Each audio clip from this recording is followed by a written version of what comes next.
100 বার ওষুধ না খাইলে কমবে না। ওগুলা খাইলে, আইসক্রিম খাইলে পেটে অসুখ হবে,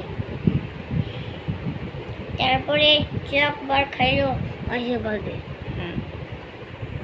আপনি কি খাবেন তাহলে বুঝতে পারেন আমি যেটা ভালোভাবে কথা কই। জি আপনারা অনেক থেকে বলবেন জি 100 বার।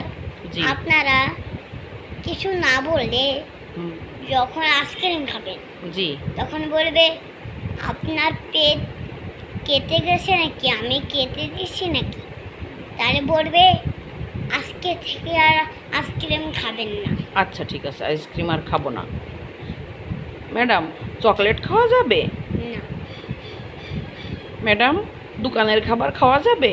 না ম্যাডাম, দোকানের কোনো কোনো খাবার খাওয়া যাবে না?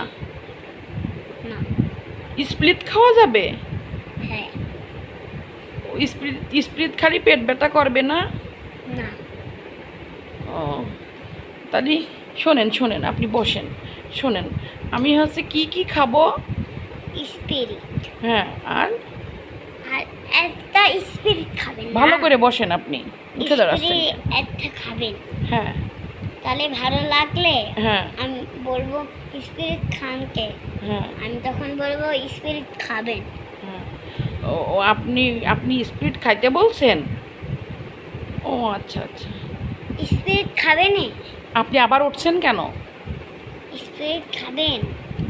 আমি তো আপনি জানেন, আপনি ডাক্তার, আপনি জানেন। আমি যখন বলবো স্পিরিট খান, হুম আমি যখন বলবো আপনি স্পিরিট খাবেন না, হ্যাঁ। যখন বলবো আপনি চিন্তা করবেন স্পিরিট খাবেন।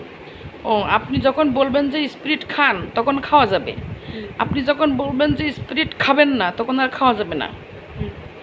ও তাহলে এখন খাবেন। ও